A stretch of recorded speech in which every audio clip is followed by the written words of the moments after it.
Ladies and gentlemen, game one begins. mouz.HasuObs versus mouz.Morrow. mouz.HasuObs, our Protoss player in the fashionable red, going to be spawning in the west position. And he is going up against his teammate and opponent, mouz.Morrow, our Zerg player in the blue, spawning in the south position. These are going to be close positions by air as we follow this Overlord that will be making his way over, and he will be able to scout him out. However, as it stands, so many players now at this high level, having played this map for so long, will likely scout some of these, scout this out if the Overlord does come across. We do have a pylon going down, and the probe will go to the south position first. We'll see if a probe comes out and scratches and sees if he can see that Overlord. And I'm excited for this matchup to get started. Close by air, Day 9. It does bring a different flavor to this matchup, but really what I'm going to be looking for early game is what Morrow's going to do as far as quick drones. Again, like you mentioned, how will he prepare as well for what his opponent's going to throw at him? I'm trying to keep a close eye on that geyser to see if he takes it. He's still doing that gas pool opening, it appears. I mean, sometimes people take the gas just to trick the probe a little bit. They build the gas geyser and then cancel it at the last second and then go ahead and do a hatchery first opening. However, you know, looks like Morrow not going to be doing anything of the sort. Going to be going gas pool. Now, the one advantage to this opening is that there are a couple of cheese all-ins that you can transition to, such as early expanding, and then when your hatchery's at 80%, you cancel it and slam out 7 roaches. But I'm not entirely convinced that HasuObs will end up falling for any of that. Yeah, and you know, of course, the other advantage is just getting that Zergling speed early does give you a lot better read on what the Protoss player is going to do, because you're likely not going to be able to get into his base, but just by counting some of the units, poking up, see what's there, Sentry, Stalker, Zealots, you know, can do a lot. Now, I like the Overlord in the back here in HasuObs base from Morrow, just making sure a lot of tech can be hidden down here. You see Twilight Councils go down all the time over here. Also, he's going to still have vision of what's going on here, and we'll see that second gas going down, which will be some good information for him, as well as the cybernetics core begins to finish up. Now, speed has already been started. Again, no second hatch. In fact, now that speed is going, of course, you see that we've got no drones on the gas, so Morrow just going to probably grind up to 300 minerals here and just go ahead and expand right off of that with a few lings out as well. And you know, the one thing I always love to reiterate about Morrow's opening is that you never get interrupted. I mean, if you're one of those players who loves going hatch first, and then suddenly there's a drone there, or a probe, or SCV blocking your expansion, you have to go, I guess I need a pool first, darn, I got thrown off. Never happens in Morrow's build. You always have the Zerglings off to repel any early probe harass. You can easily stop any cannon pressure, easily stop almost anything, without any adjustment to the build at all. So Morrow relies on that quite a bit to have one of the most precise timing sets of any Zerg I've seen in quite some time. There's the second queen popping up for Morrow. No doubt that there will be a Roach Warren coming up very soon. We see HasuObs adding on that second gateway, might add on a third soon, but will that drone end up seeing the gate? Yes, it definitely does. And with that one Stalker out first, that can always be a little bit of concern for Zerg. Generally an indication of perhaps some light pressure at the start of the game. Yeah, and he is going to be sitting right there at the ramp, just waiting. We have a sentry coming out, and Warp Gate research is about to complete. Now, the Roach Warren has not gone down quite yet. Just a lot of droning coming out here by Morrow. It looks like the second hatch is going to go up, and we'll just go over here and see what he's going to do next, because we do have a pylon going down. Nexus already for HasuObs is certainly possible. We have a Ling out here just checking things out. He does get sniped by that Stalker. He'll return back to the base, and the Nexus should be going down any moment. There it is. Gates open. So we've got 3 gates behind it with warp gates as well. Right now, the Roach Warren has gone down. Gas is back mining again for Morrow as he gets ready. We got 2 spine crawlers going down, and I love this. Love that. Yeah, that's, I mean, it's great the amount of defense that he's popping up all of a sudden with his build, but I don't quite like the second spine crawler. I mean, he's already getting the Roach Warren. And I would really credit HasuObs' early Stalker for allowing this to happen. I mean, that Stalker, we see it constantly poking up, now heading up to that north side just to get a good look at what's going on up there, deny any scouting at all, and this can always make a Zerg feel a little bit more uneasy about what's going on. So those 2 spine crawlers, big effect of that. We see Morrow continuing to add larva, hasn't gotten a layer anywhere yet, and it actually looks like he is saving his larva to try to get a read on his opponent, and it looks like HasuObs is moving out with a big force, a lot of sentries there. Very, very large force for this time in the game, but a pretty standard push nonetheless. So Morrow is throwing down a lot of roaches. And look at this. 8 drones started in the middle of this push. That's really trusting your timings. Yeah, and obviously trusting in your spine crawlers as well. 1 hit from the Stalker. It did go ahead and move them back. And, you know, with the 2 there, those sentries, they feel a little bit nervous. So, you know, either way, it seems to have deflected, allowed him to continue to drone up. Morrow's got to love that. We got another gate going down. The forge is complete. And this photon cannon here behind these buildings, always good to keep those scouting lings out. This Stalker also just doing a great job. He does have 2 kills. He's going to get a 3rd, just picking off these slings that keep scouting around the around the map. We do have roaches out now. 1 scouting roach making his way out, and several more back at the base. But he's really just gone back to drones. So responded with a few roaches, but back to drones. +1 attack coming out for both sides. You know, I'm a little disappointed seeing Morrow's play, because this is literally the exact same Morrow we've seen for a couple months now. He's doing little subtle adjustments, like getting this +1 long before he even begins making any ranged units. He also is adding on drones a lot more frequently, and ooh, there's a little change that we haven't seen from Morrow. We see the burrow and tunneling claws upgrade coming out, so we're starting to see the same framework of Morrow, the very fast upgrades, the very same openings, but now incorporating some new school elements, the Roach Speed Burrow Rush, and it looks like might be a little bit effective, because even though HasuObs is going to have the Observer to see the burrowed roaches, he doesn't have many units that deal damage well to roaches, just 4 Stalkers. Yeah, and of course we do have the robotics facility out, so he will get an observer out first. Now, there's not a whole lot of roaches, some great creep sped here. Unfortunately, 3 fresh tumors, 2 of them are going to get taken out. Got a few more roaches coming out. Now 12 roaches. Oh, Immortals coming out now after that observer. 3rd base is going up here for Morrow, just waiting. Those drones will deposit all that money. Queen moving on over, and you're absolutely right about the sentry count right now. Just a lot of force fields, but of course that is where the burrow will really come into play. Observer or not, be able to move under those force fields if necessary. +1 attack is about to finish as well. Extended thermal lance going up for our Protoss player, and he will do some attacking here, take out some tubers, and keep this creep spread to a minimum. And I love that little move out there by HasuObs. We're seeing, again, not much of a Stargate player we're going to see. No, we're going to see a huge gateway count, 6 gateways, and of course the Robo facility with the Chrono Boost. That one Overlord does manage to get a good peek and pull it back out again. But this is what's so amazing about watching Morrow play. Look at him. He's already at 129 food, a full 30 food ahead of his opponent.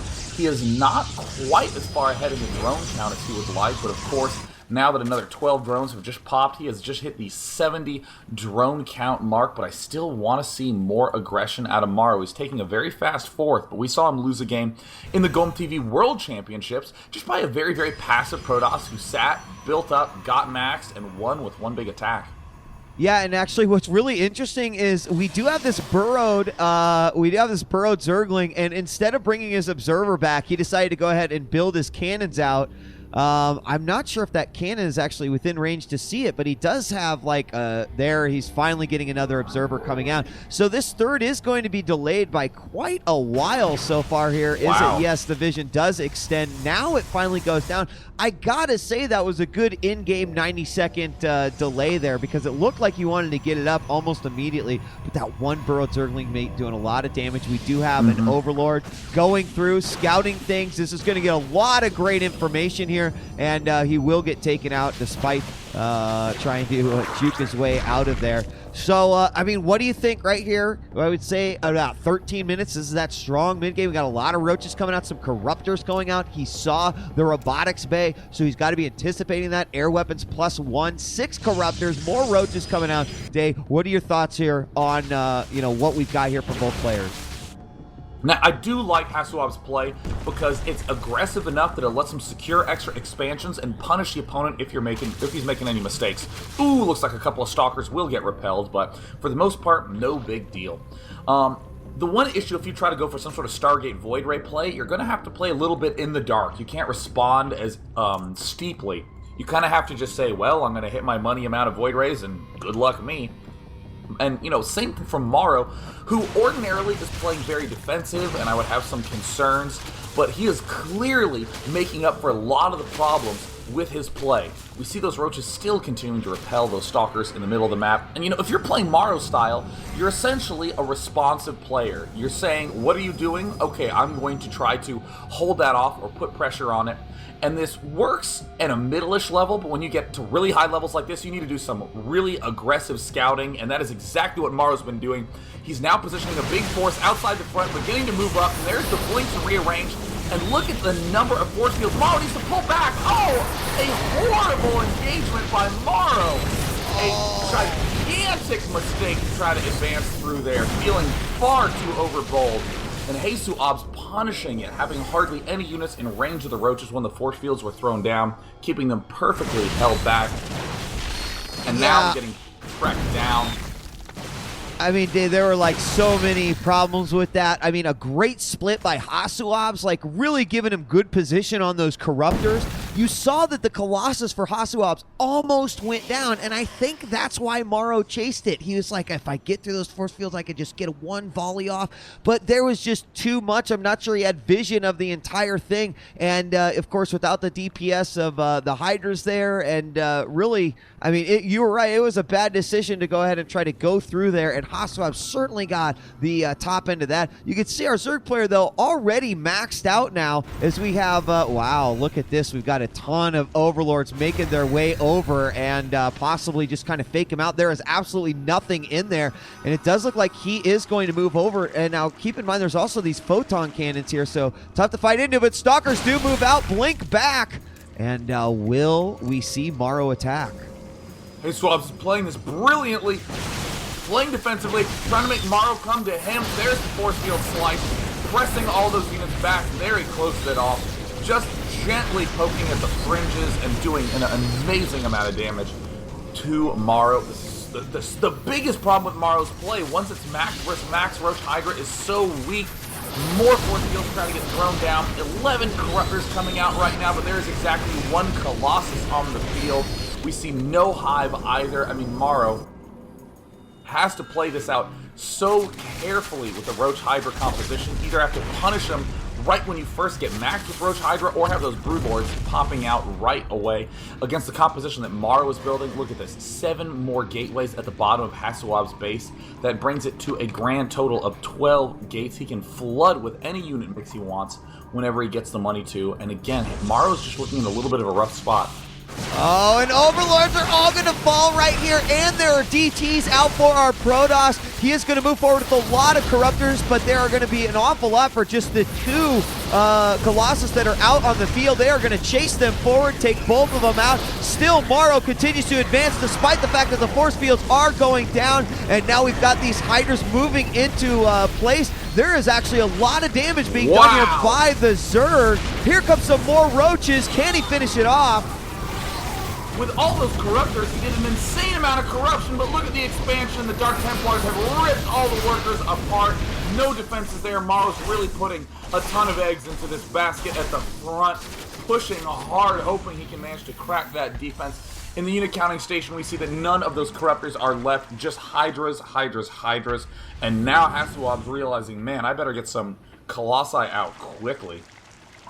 Yeah, the problem right now is that he's got one halfway done, only one Robo Bay right now, and with the 3rd up and the 4th now up, a lot of cannons being put down, so we are going to see the Zerg possibly moving yet again, this time with an Overseer. He's going to move forward, immediately get free hits here on the Zealots, and a lot more Hydras than there are Roaches. Oh my god, once again the Colossus comes in. It's absolutely useless though. It's going to retreat all the way back, which could be a good enough distraction for the Protoss. Oh my god, the Colossus is still ripping through, and the Protoss will stop This Zerg army definitively once again chasing the Colossus did not prove to be a good decision to be made, and now HasuObs fights forward. And look at him picking off all those overlords, but HasuObs Morrow has way more overlords than he needs, but still there he's starting to get away from that max point. Any free unit you can kill off, always a good plan, and Morrow now is stuck in Roach Hydra land, only just now getting that layer into a hive that needed to be up 10 minutes earlier, so that way he could have got those Broodlords out in that first attack. Yep. HasuObs was playing so passively, would not have been able to apply pressure. Now we see more DTs getting produced, Zealots and DTs moving along the top right side, and now HasuObs with his blink is going to be able to dance around that top right side, and those DTs looking to march right through the Zerg army.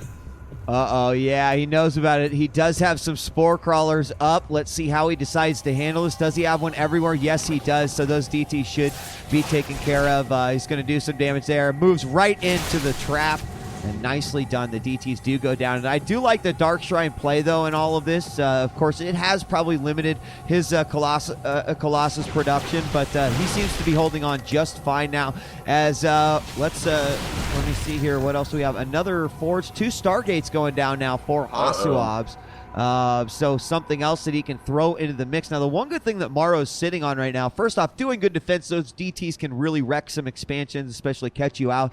Good creep spread, not as good as he would like it, because he wants to, with those tier 2 units, wants to be able to fight forward. But again, having this production ability is pretty nice for him.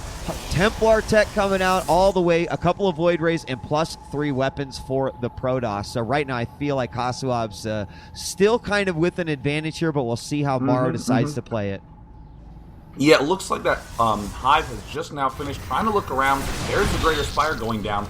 But look at this, in the unit counting station, no Corruptors out, 2 just now hatching.